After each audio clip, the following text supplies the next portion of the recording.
All right, so in this problem what we're going to be doing is trying to minimize area given some volume of a box. So what we have here is a box that's going to look something like this. So we have a front section, forgive the squiggly drawing, we have a front section, it goes back some depth and it goes up some height, and then in between you're actually going to divide it into 4 sections. So you're going to have these cross sections here, and we'll kind of draw those downward sections just to give you an idea of the box. So we have a volume. The volume is set to 72 inches cubed, right? And then we want to minimize the area. Well, the area where it's a little bit complicated to figure out the area of the cardboard sides here that we're going to deal with. So I'm just going to put a star on it, noting that we're going to try to minimize that value. And we don't know what it is yet, so we're going to kind of have to decompose this box a little bit. So this is a little tricky because what we have is we have a length here, we have a width here, and we have a height here. One more constraint that it gives you is that this bottom section here is built on a square. So what that means is this and this are the same. So the length and width are just going to be referred to as width. We have a square bottom. So let's go ahead and break this open so we can figure out what kind of area we're working with. So we have a square bottom, which is going to look something like that, and we have a width and a width, right? But in addition to that, on the front side you have a little flap that's going to be the front wall, and then on the right side you have a little flap that's going to be the left or the right wall, and then one on the left, which is the left wall, and we have one on the back, which is the back wall, right? More so, you have these cross sections. So you have this section here and you have this section here, which are actually identical to the walls, right? It's the same height, it's the same width, and it goes through like that. So we have one crossing this way, and I went ahead and drew that here. And then we have one crossing vertically going this way, so I'm just going to add it here. So we need to figure out the area of this, but we also need to figure out the area of all of these. Well, the area of all of those is just going to be the width right here, right? And the height. So this is WH. Well, here it's the width here, and it's the height there. So that's again WH. This one's also WH. This one's also WH, WH, and WH. So the area of this one's going to be W squared. The area of this is going to be W squared, which is that bottom section, plus there are 1, 2, 3, 4, 5, 6 times WH. Okay, so we now have our area formula. If we think about this graphically, what are we trying to do? We have a constraint that is the volume, right? And disregarding the fact that this has to be square, what we have is a graph where we're trying to output some value of area given, let's say, some input of the width. We could say the height, but in this case, let's say the width. So if I were to draw something that had a very, very small width, right, it would look something like this. It would have an extremely high height to compensate for the small width and then to fit that volume, right? And the surface area of this would actually be quite large because you'd have these really, really long strips, and you'd have, what, 1, 2, 3, 4 of them, and then these 2 tiny sides. So you'd have some value that's up here. You'd have a very large surface area given the volume. And then over here, you'd have the exact opposite, something that's laying on its side. Again, forgive the squiggly lines. And same exact thing, it's just the other way. So the volume would actually be the same over here. And then somewhere in between, you're going to have something that looks more square, a little bit less extreme. And that is actually going to have kind of some mid-range width, some mid-range height probably as well. And the area will actually be quite low. So you're going to get something like this. And we're trying to find the position that has the lowest surface area for this given volume.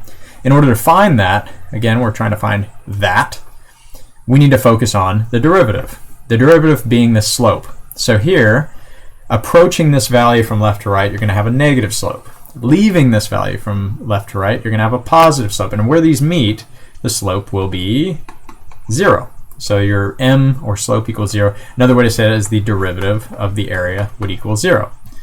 So this is what we're trying to find.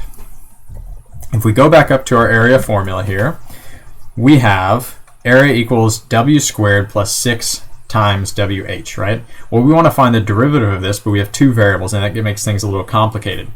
But we have this other formula here. We just didn't think about it.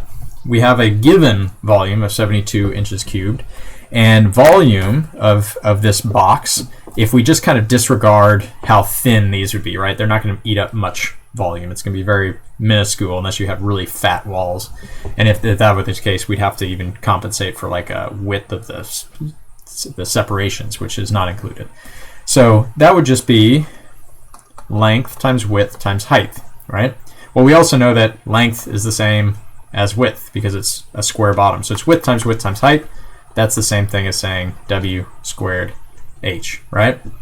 We want to substitute for this value here. We don't want an h in this formula. We want it to be all w's. So how can we do that?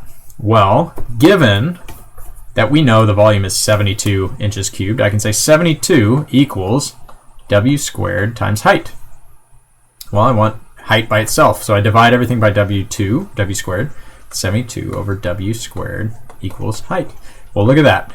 I have a value that I can plug in anywhere I see height now. So now we're going to get to the fun stuff.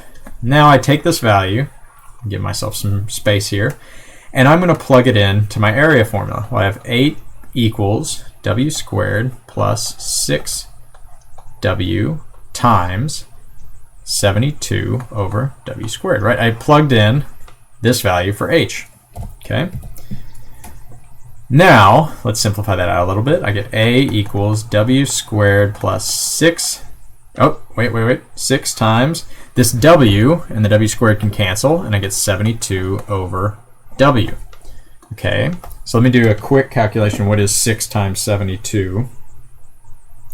Let's see here. 6 times 72 equals 432.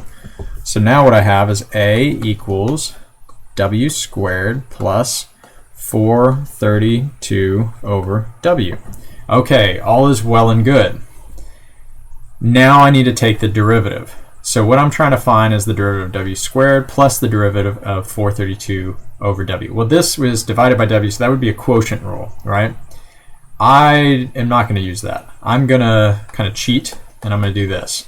W squared plus 432 w to the negative 1. That basically inverts the w, and it gives me the same value, but this allows me to do not the quotient rule, but I believe it's the multiplication rule or whatever that is. So now it becomes a little simpler, and I have the derivative of a. Well, the derivative of w squared is 2w, right? You bring the 2 down, you subtract 1 from the exponent of 2, and it becomes w1. I can just ignore the 1. Plus, here you bring down the negative 1, and you get negative. 432 becomes the same. And w to the negative 1 becomes w to the negative 2. I subtract 1 from negative 1. Well, if we go back to our graph, we are trying to find wherever a prime equals 0, or the derivative of a equals 0. A prime is another name for that. So what I can do is say 0 equals 2w plus let's do subtract 432 w squared, w to the negative 2. So I need to find a common denominator here, but before I do that, I can actually divide everything by 2, right? 2 and 432 are both even, so I can divide them both by 2. 0 divided by 2 just stays at 0. So this becomes w minus, I believe that would be 216 w to the negative 2. We're getting closer. The catch here now is I have two w's and they're not in the same power.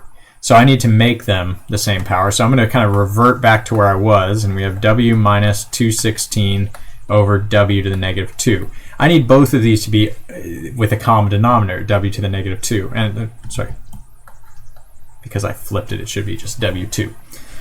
In order to make w share a common denominator with w squared, I need to multiply it by w squared. So you get 0 equals w cubed over w squared minus 216 w squared. Now these are the same denominator. What's fantastic about this is because they're the same denominator, because this side equals 0, I can multiply both sides by w squared. 0 times w squared is 0, and these would cancel. So now, let's move on over, give us some more space. We get 0 equals w cubed minus 216. Ooh, we're getting close. So I want the W by itself, so let's move 216 over.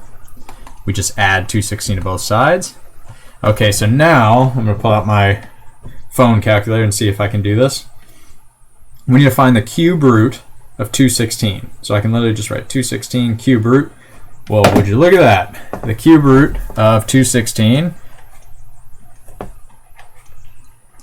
equals 6. So what that tells me is I have a box that has a width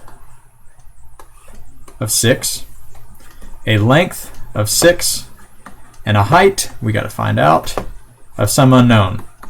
Well, I can do a number of things to figure out the height of this, right?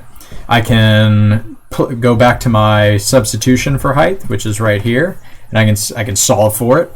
But there's a much easier way to do it. I happen to know the volume was equal to 72. Let me rewrite that. Volume equals 72. Well, volume equals length times width times height. 72 equals 36h. 6 times 6 is 36. Divide 72 by 36 and you get 2 equals height. So you have, not height there, you have 2. You have a box that is 6 by 6 by 2 with these 4 little separators that will minimize our surface area for the cardboard while maximizing, or not maximizing, but while hitting this constraint of being 72 cubic inches. So I hope that was useful. Just to back out to show what we did here. We started with drawing the concept. You know, here's the shape. We substituted our length for another width because that was given. We have our given volume of 72 cubic inches, and we knew that we needed to change somehow the area. That's what we starred, right? So in order to kind of come up with the area, we decomposed the box into its little sub shapes. We found out we have a square base, we have these rectangular sides and cross sections. Then we thought about, okay, if we change this width, how will that change our area, right? If we change the width, well, our volume has to remain the same, so the height has to compensate, which means the area at some point in the middle here is going to be minimized, and we kind of conceptualize that by drawing these shapes out. And we realized that at this bottommost point, the slope at that point would be of a tangential line at that point would be equal to 0. So we knew we needed to find the derivative of the area wherever it was equal to 0. So we moved back up here. We realized that, okay, here we need to find the derivative of this, but in order to do that we need to substitute the value of h for some value of w. So we solve for that using the volume formula. We plug all these values in, we calculate the derivative, we substitute in 0 because we know we need to find the derivative where it equals to 0, and then we solve for w. So I hope that wasn't too complex. I hope it lent some insight on how to solve such problems, and I hope you found that helpful.